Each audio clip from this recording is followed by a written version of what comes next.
আজি হোজাই বিধানসভা সমষ্টিৰ ৩১,০০০তকৈও অধিক মহিলাৰ মাজত আমি মহিলা উদ্যমিতা অভিযানৰ পুঁজি বিতৰণ কৰিছোঁ। আই মাতৃসকলৰ উৎসাহ ৰাতিপুৱা প্ৰায় ৬ বজাৰ পৰা ইয়াত আহি সমবেত হৈছে। আঁচনিখনৰ সফলতা সকলোৱে স্বীকাৰ কৰিছে। আমি ডিচেম্বৰ বা জানুৱাৰী মাহৰ ভিতৰতে অসমৰ ১২৬টা সমষ্টিতে এই ধৰণে সভা পাতি আমি আঁচনিৰ ধন বিতৰণ কৰিম। অহাকালি জালুকবাৰী সমষ্টি, পৰহি দিনা ঢেকীয়াজুলি, এই ধৰণে আমি আগবাঢ়ি গৈ থাকিম। আসাম নদানে আজি সংবাদমেল দিছিলে। সংবাদমেলত তেওঁ কৈছে যে আচলতে ক্ষমতা পাবলৈ মিয়া বা অচিনাকি শব্দবিলাক মুখ্যমন্ত্ৰীয়ে ব্যৱহাৰ কৰিছে আৰু তেওঁ কৈছে যে উচ্ছেদৰ বিৰুদ্ধে কৈছে আৰু উচ্ছেদিতসকলক মানৱীয়তাৰ খাতিৰত সংস্থাপন দিব লাগে। মাদানী কোন হয়?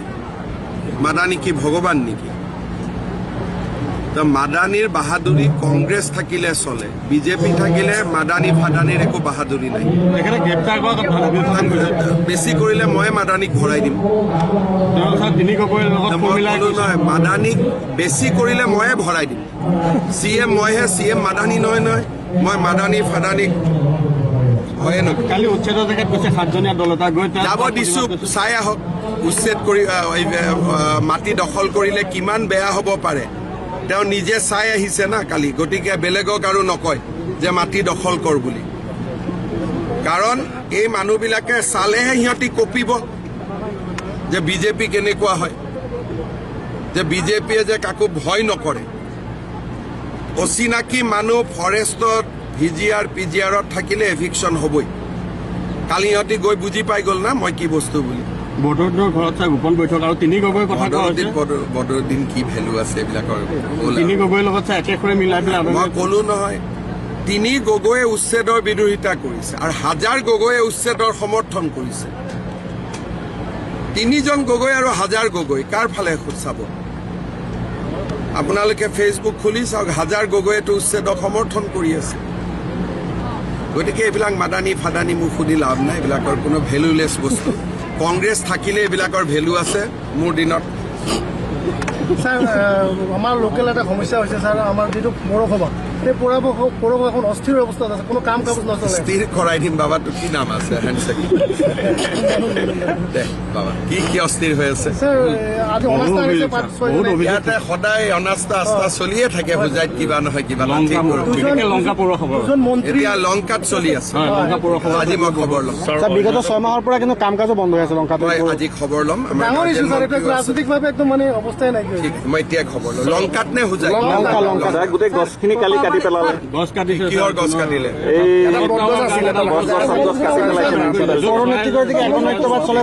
এতিয়া এবাৰ খবৰ লৈ ল'ম। খবৰ লৈ আপোনালোকক আৰু ছাৰ এই অভাৰব্ৰিজখন লংকাৰ হোৱা নাই ছাৰ, বহুত এটা অসুবিধাৰ সৃষ্টি হৈছে। কামটো চলি আছে অলপমান, চব কাম মোটামুটি স্পীডত চলি আছে। লংকাৰ অভাৰব্ৰিজখন মই মনিটৰ কৰি আছো। সোনকালে কিবা কামবিলাকত প্ৰথমতে ভেজাল লাগি গ'লে লাগি যায় আৰু যি ভাল স্মুথ চলে সি এবছৰতে হৈ যায়। কিন্তু এতিয়া লংকাৰখন হৈ যাব। লংকা যিটো ডালমিয়াৰ লগত লংকা থলুৱা যিটো ট্ৰাক ড্ৰাইভাৰ মালিক আছে, তেওঁলোকে গাড়ী চলাব নোৱাৰা হৈছে। আপোনালোকৰ মেমৰেণ্ডাম মালিকটো ক'ৰ পৰা? ট্ৰাক বাহিৰৰ পৰা আনি সিহঁতে চলাই আছে মানে বাহিৰত মেঘালয়ৰ পৰা আনি চলাই আছে বুলি থলুৱাবিলাকে চলাব নোৱাৰিলে। এটা কাম কৰিব লাগে, কেতিয়াবা থলুৱাবিলাকে মালিক দুইটা পক্ষ বহি ৰেটটো ফিক্স কৰি ল'ব লাগে, তেতিয়া হৈ যাব।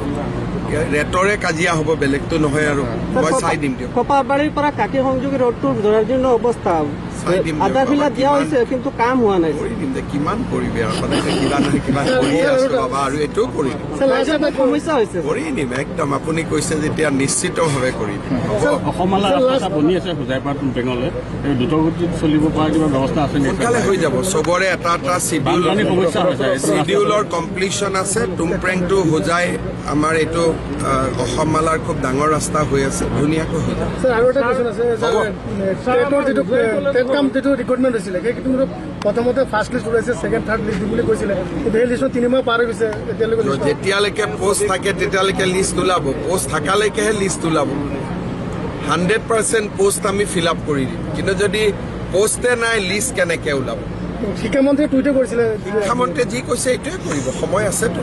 আমাৰ ইউনিভাৰ্চিটি হোৱাৰ পিছত ইয়াত কলেজৰ এখন প্ৰয়োজন হৈছে, এতিয়া আপুনি ITI সাময়িকভাৱে এখন হেৰি কৰি এখন আমি এডমিশ্যনটো হৈছে, এতিয়া সাময়িকৰ জেগাত সেইখন লাহে লাহে পাৰ্মানেণ্ট কেমেৰাটো মাথাত হেঁচি ধৰি আছে। হ'ব, সকলো ভালে থাকক, আমি ইউনিভাৰ্চিটিত যাওঁ। আপোনালোকেতো আহিবই ন। হোজাই বিধানসভা সমষ্টিৰ 31,000তকৈও অধিক মহিলাৰ মাজত আমি মহিলা উদ্যমিতা অভিযানৰ পুঁজি বিতৰণ কৰিছোঁ। আই মাতৃসকলৰ উৎসাহ ৰাতিপুৱা প্ৰায় 6 বজাৰ পৰা ইয়াত আহি সমবেত হৈছে। আঁচনিখনৰ সফলতা সকলোৱে স্বীকাৰ কৰিছে। আমি ডিচেম্বৰ বা জানুৱাৰী মাহৰ ভিতৰতে অসমৰ 126টা সমষ্টিতে এই ধৰণে সভা পাতি আমি আঁচনিৰ ধন বিতৰণ কৰিম। অহাকালি জালুকবাৰী সমষ্টি, পৰহি দিনা ঢেকীয়াজুলি, এই ধৰণে আমি আগবাঢ়ি গৈ থাকিম। আছাদ নাজানে আজি আহি সংবাদ মেলি দিছিলে। সংবাদমেলত তেওঁ কৈছে যে আচলতে ক্ষমতা পাবলৈ মিয়া বা অচিনাকি শব্দবিলাক মুখ্যমন্ত্ৰীয়ে ব্যৱহাৰ কৰিছে, আৰু তেওঁ কৈছে যে উচ্ছেদৰ বিৰোধী কৰিছে আৰু উচ্ছেদিতসকলক মানৱীয়তাৰ খাতিৰত সংস্থাপন দিব লাগে। মাদানী কোন হয়? মাদানী কি ভগৱান নেকি? তো মাদানীৰ বাহাদুৰি কংগ্ৰেছ থাকিলে চলে, বিজেপি থাকিলে মাদানী ফাদানীৰ একো বাহাদুৰি নাই। তেখেতে গ্ৰেপ্তাৰ কৰা দাবী উত্থাপন কৰিছে। বেছি কৰিলে মই মাদানীক ভৰাই দিম। তেওঁ ছাৰ তিনি গগৈৰ লগত সুৰ মিলাই কৈছে। মাদানীক বেছি কৰিলে ময়ে ভৰাই দিম। CM মইহে, CM মাদানী নহয় নহয়। মই মাদানী ফাদানীক কালি উচ্ছেদৰ জেগাত গৈছে 7জনীয়া দল এটা গৈ যাব তাত দিছোঁ, প্ৰতিবাদ কৰিছে। চাই আহক উচ্ছেদ কৰি মাটি দখল কৰিলে কিমান বেয়া হ'ব পাৰে। তেওঁ নিজে চাই আহিছে না কালি, গতিকে বেলেগক আৰু নকয় যে মাটি দখল কৰ বুলি। কাৰণ এই মানুহবিলাকে চালেহে সিহঁতি কঁপিব যে বিজেপি কেনেকুৱা হয়, যে বিজেপিয়ে যে কাকো ভয় নকৰে। অচিনাকি মানুহ ফৰেষ্টত VGR PGRত থাকিলে এভিকশ্যন হ'বই। কালি সিহঁতি গৈ বুজি পাই গ'ল না মই কি বস্তু বুলি। বদৰুদ্দিনৰ ঘৰত ছাৰ গোপন বৈঠক আৰু তিনি গগৈৰ কথা কোৱা হৈছে। বদৰুদ্দিন কি ভেলু আছে এইবিলাকৰ? তিনি গগৈৰ লগত ছাৰ একেষৰে মিলাই পেলাই মই ক'লো নহয়, তিনি গগৈয়ে উচ্ছেদৰ বিৰোধিতা কৰিছে আৰু 1000 গগৈয়ে উচ্ছেদৰ সমৰ্থন কৰিছে। 3জন গগৈ আৰু 1000 গগৈ কাৰ ফালে চাব? আপোনালোকে ফেচবুক খুলি চাওক, 1000 গগৈয়েতো উচ্ছেদক সমৰ্থন কৰি আছে। গতিকে এইবিলাক মাদানী ফাদানী মোক সুধি লাভ নাই, এইবিলাকৰ কোনো ভেলুলেছ বস্তু। কংগ্ৰেছ থাকিলে এইবিলাকৰ ভেলু আছে। মোৰ দিনত ছাৰ আমাৰ লোকেল এটা সমস্যা হৈছে ছাৰ, আমাৰ যিটো পৌৰসভা, এই পৌৰসভাখন অস্থিৰ অৱস্থাত আছে, কোনো কাম কাজ নচলে। স্থিৰ কৰাই দিম বাবা, তো কি নাম আছে? বাবা কি অস্থিৰ হৈ আছে? বহু অভিযোগ ছাৰ, বহুত অভিযোগ থাকে। সদায় অনাস্থা আস্থা চলিয়ে থাকে। হোজাইত কিবা নহয় কিবা। লংকা, বিশেষকৈ লংকা পৌৰসভা। এতিয়া লংকাত চলি আছে। হয়, লংকা পৌৰসভাটো বহুত। বিগত 6 মাহৰ পৰা কিন্তু কাম কাজো বন্ধ হৈ আছে লংকাত। মই আজি খবৰ ল'ম, আমাৰ গাৰ্জেন মন্ত্ৰীও আছে। ৰাজনৈতিকভাৱে একদম মানে অৱস্থাই নাইকিয়া। ঠিক, মই এতিয়া খবৰ ল'ম। লংকাত নে হোজাই? লংকা। গছ কাটিছে ছাৰ, কোনো এটা কুলক টাৱাৰ কাৰণে এডাল গছ কাটি অৱস্থা বেয়া কৰিছে, য'ত বহুত চৰাই জমা থাকে। মই এতিয়া এবাৰ খবৰ লৈ ল'ম, খবৰ লৈ আপোনালোকক কামটো চলি আছে অলপমান, চব কাম মোটামুটি স্পীডত চলি আছে। লংকাৰ অভাৰব্ৰিজখন মই মনিটৰ কৰি আছো, সোনকালে হৈ যাব। তাতে কিবা কামবিলাকত প্ৰথমতে ভেজাল লাগি গ'লে লাগি যায়, আৰু যি ভাল স্মুথ চলে সি এবছৰতে হৈ যায়। কিন্তু এতিয়া লংকাৰখন হৈ যাব। লংকা যিটো ডালমিয়াৰ লগত লংকা থলুৱা যিটো ট্ৰাক মালিক আছে, তেওঁলোকে গাড়ী চলাব নোৱাৰা হৈছে। আপোনালোকৰ মালিকটো ক'ৰ পৰা? ট্ৰাক এতিয়া বাহিৰৰ পৰা মানে মেঘালয়ৰ পৰা আনি চলাই আছে বুলি থলুৱাবিলাকে চলাব নোৱাৰিছে। এটা কাম কৰিব লাগে, কেতিয়াবা থলুৱাবিলাকে মালিক দুইটা পক্ষ বহি ৰেটটো ফিক্স কৰি ল'ব লাগে, তেতিয়া হৈ যাব। ৰেটৰে কাজিয়া হ'ব, বেলেগটো নহয়। আৰু মই চাই দিম দিয়ক, কোপাবাৰীৰ পৰা কাকি সংযোগী ৰোডটো জৰাজীৰ্ণ অৱস্থা, চাই দিম দিয়ক বাবা। কিমান কিন্তু কাম হোৱা নাই। কৰি দিম দে, কিমান কৰিবি আৰু সদায়তো কিবা নহয় কিবা কৰিয়ে আছো বাবা, আৰু এইটোও কৰি দিম, সমস্যা হৈছে। কৰি দিম একদম। আপুনি কৈছে যেতিয়া নিশ্চিতভাৱে কৰি দিম। হ'ব। অসমলৈ ৰাস্তা চাহ বনি আছে হোজাইৰ পৰা তুমপেঙলৈ, দ্ৰুতগতিত চলিব পৰা কিবা ব্যৱস্থা আছে নেকি ছাৰ? হৈ যাব, চবৰে এটা এটা বানপানী সমস্যা হৈছে, এইটো চিডিউলৰ কমপ্লিশ্যন আছে। তুমপ্ৰেং টু হোজাই আমাৰ এইটো অসম মালাৰ খুব ডাঙৰ ৰাস্তা হৈ আছে, ধুনীয়াকৈ হৈ যাব। ছাৰ আৰু এটা প্ৰশ্ন আছে, হ'ব।